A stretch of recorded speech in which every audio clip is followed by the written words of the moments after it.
behind the code free, and we are starting with Mateusz Woźniczka and his first presentation.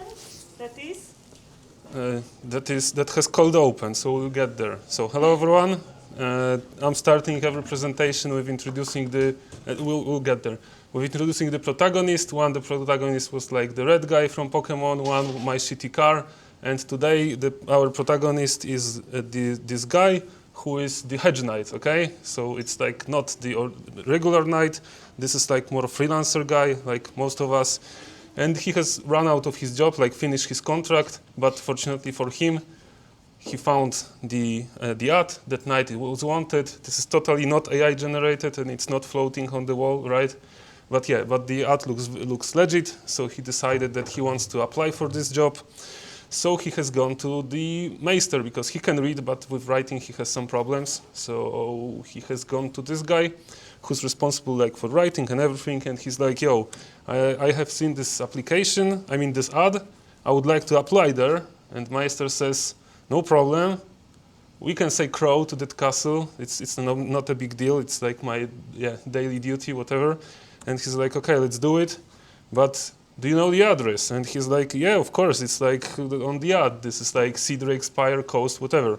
And Maester is like, not really, because crows are like working with numbers, right? So you need to provide them numbers so they know where they have to fly.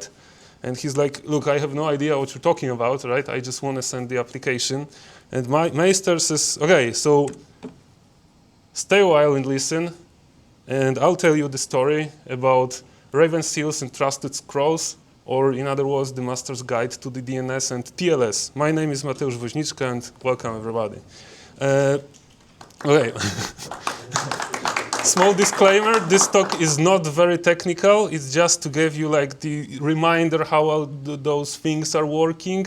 So the perfect scenario would be, that someone in the future will ask you on the interview, oh, by the way, do you remember how DNS works? And you'll be, yeah, I know, there was those crows story, and let me tell you about it. So if it happens, please ping me on LinkedIn. I would be like super grateful then, and it would make my day for sure.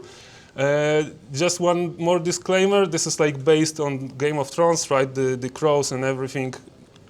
So yeah, let's proceed with the story. So yeah, first thing first, Maester said, okay, it's actually my job to find the address so we can send the crow. So let me check my ledger. And he took out his book, he checked his book, and guess what? There was the address and they sent the crow and the story is over. So thank you very much, but not really. Of course, there was nothing there, so we can progress with the story. So he was like, okay, there's nothing there. Let's go to a guy who maybe knows something more. And they have gone to the crow master. The crow master is like the guy who is feeding the crows, who is taking care of them, breeding them. You know the drill. He's like maintaining the crow infrastructure, we might say. And he's like, hey, do you by any chance know the address? Because I don't have this in my book. And he was like, okay, let me check my ledger. And guess what? It's empty as well. There is no record for this particular address. And then our warrior was like, why? Why don't you have like anything in your ledger? What's the point of even keeping it, right? And he was like, the answer is quite simple. First of all, it would be expensive. And second of all, it would be expensive because we have a lot of addresses. So we would probably have to keep this many ledgers. And let's take a quick look at the map. And let's imagine that we have some castles. And it will actually work like the warrior proposed. So we have a castle, and each castle has a ledger, and each ledger has all the addresses, right, of all the castles and all the other buildings and so on. And then the new castle rises. So we know for sure that this is expensive because we need to duplicate all the books around all the castles. But then, here it is. When new castle arrives, we need to update all of the ledgers in each of this castle, right? So send the raven here, then send the raven there, and send the raven there, right? We need to keep in sync all of the books. So it's hard to keep up to date actually.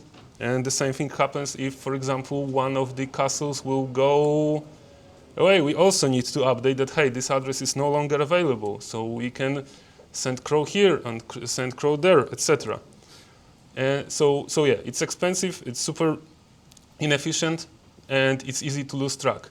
So there is possible other solutions. So instead of keeping all the books in all the castles, let's make the citadel when maesters leave, and let's keep all the data there.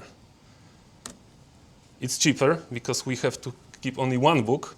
And now, if we are asking about the update, for example, the bottom castle is like, taken over by someone else and change the flag. We need to, and change the flag, yep. We need to send Raven only to the maesters to give them their update instead of like to everyone else. But then everyone will be asking maesters if they want to send some data everywhere, to retrieve some addresses. Hey, what's the address of this guy? And then someone else will be, what's the address of this guy? So the maesters will be like overworked. There will be like long queue of crows, and it won't be very effective because everyone will be keep asking them. And of course, there is one more small issue, that this is like the, oh yeah, these guys are also want something from the maesters. There is the single point of failure, right? Obviously. So if something happens to the maesters tower, we are not in very good place, and we will lose all the information when what are the addresses. So how the things actually work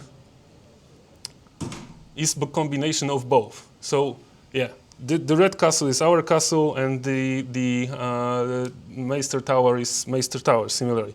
So basically, we are sending a Raven and asking the citadel, yo, what's the...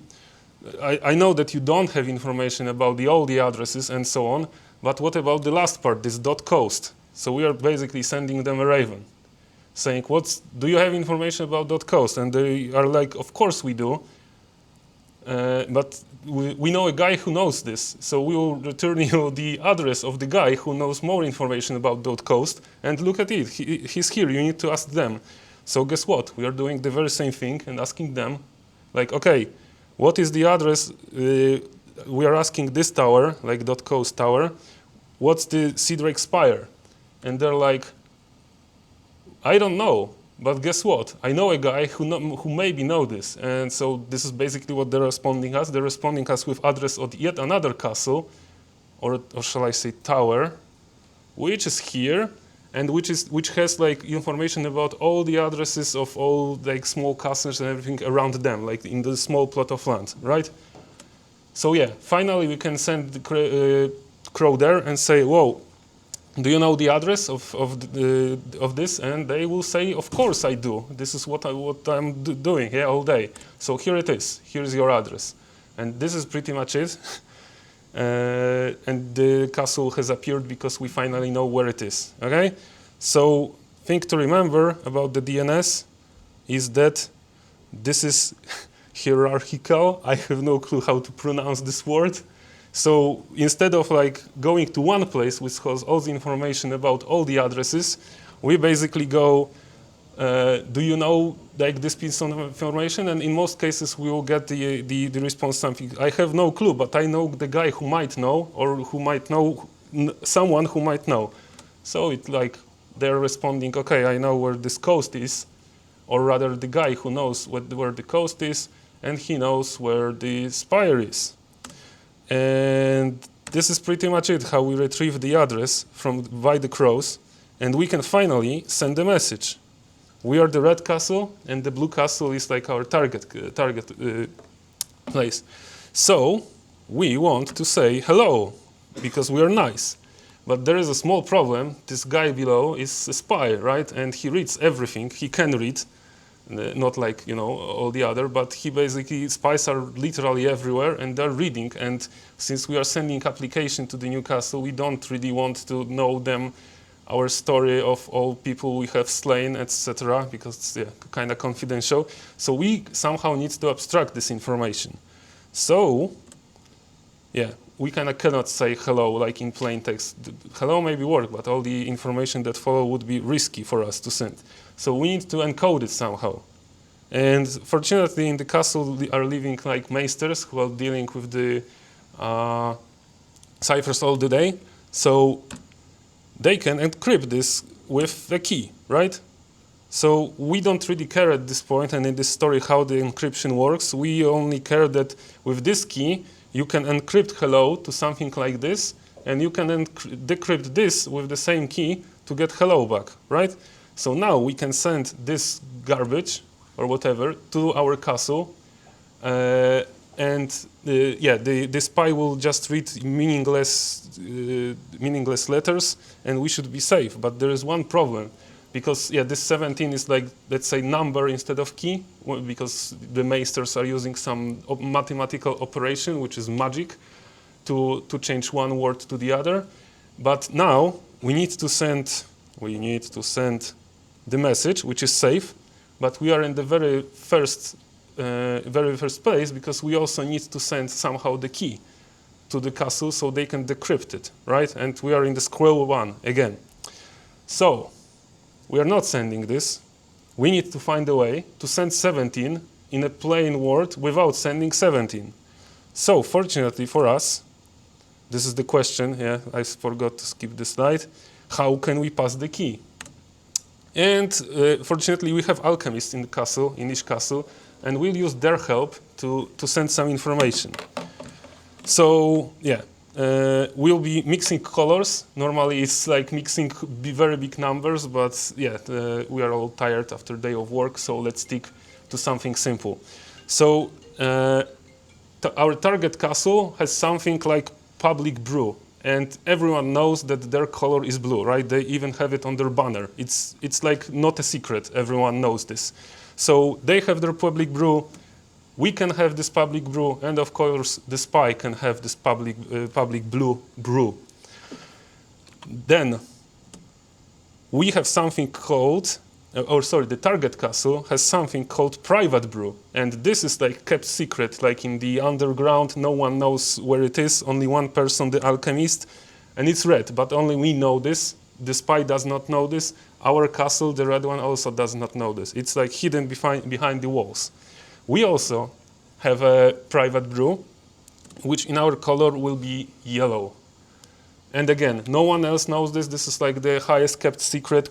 This brew never leaves the castle, okay? The private ones. They're like, we have just barrel with it, just to do some calculations or mixtures, and that's it. It never leaves the castle.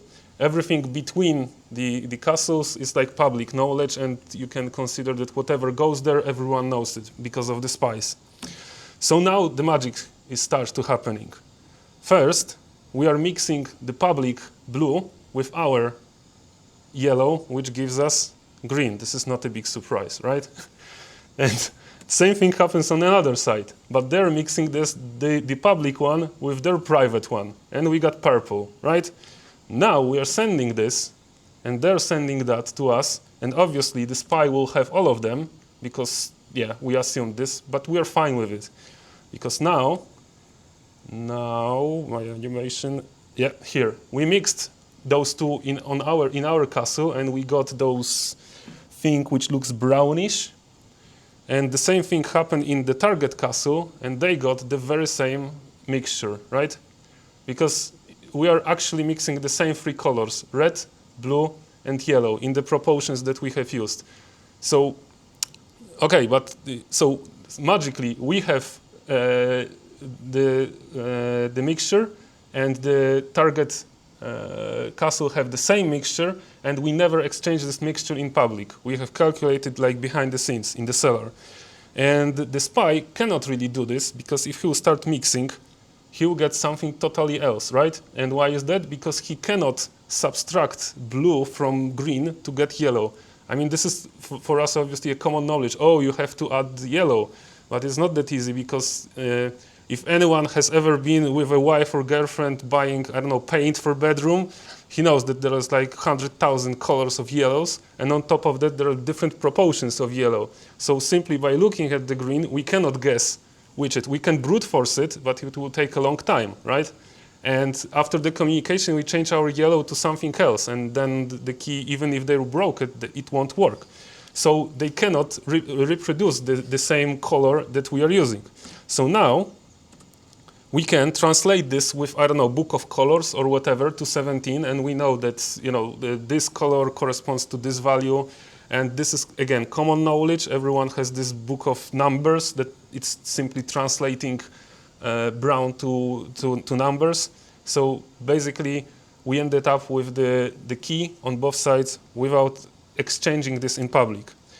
So the TLS process revisited now, using all those things, how it works like in progress. We are basically sending hello. It can be in plain text because this is like literally hello. Then the target castle responds us with something, with a seal made by King, with special VASC and so on, that, hey, I am the castle you are targeting, right? So we are sure that we are talking with who we're supposed to do. In our castles are Maesters who are responsible, to making sure that the seal is not like outdated, it's in right color, right VAX, right shape, and so on and so on. So we are super sure that these are the guys who are claiming to be. So yeah, they are sending this to us. Then the magic happens with the potions. We are exchanging our potions. Okay, yep, they are sending this to us. We are mixing. We are both having the keys in our castles, and then we can send the messages and then can decrypt it. And that's pretty much it. And why we are not keep exchanging potions back and forth, because it takes time, right? So we are using them only to establish the key for this one communication that will be used like in symmetric encryption, which is much easier, much faster, and much more easier. I already told that. Okay, so that's pretty much it. I told you it won't be very long, and I have prepared the questions, but those are the questions for you. So we can think of what are the real world definitions of those guys. So anyone who's the Maester? DNS provider? The web browser. The Maester, yeah. The Maester, yeah, the first one. Where is it? Yeah, okay, so the answers. So I mean, this is my interpretation. I'm not saying that I'm the only one correct, etc. So yeah, I was considering him as the browser. He was like translating our thing and going to another guy, etc. We have the Crow Master, which is... Come again? The DNS provider? I was thinking more like ESP provider, so he's like responsible for infrastructure. And we have a key, which was for what kind of encryption? Come again? Symmetric, exactly. And the potion was for... Asymmetric. Exactly. So yeah, that's pretty much it. This is the whole story. I hope that you reminded yourself a couple of ideas and have some fun looking for all the AI-generated graphics. One more thing, the company I'm currently for is actually looking for an engineer. So if anyone is interested, you can apply. And this is all. Thank you from my side.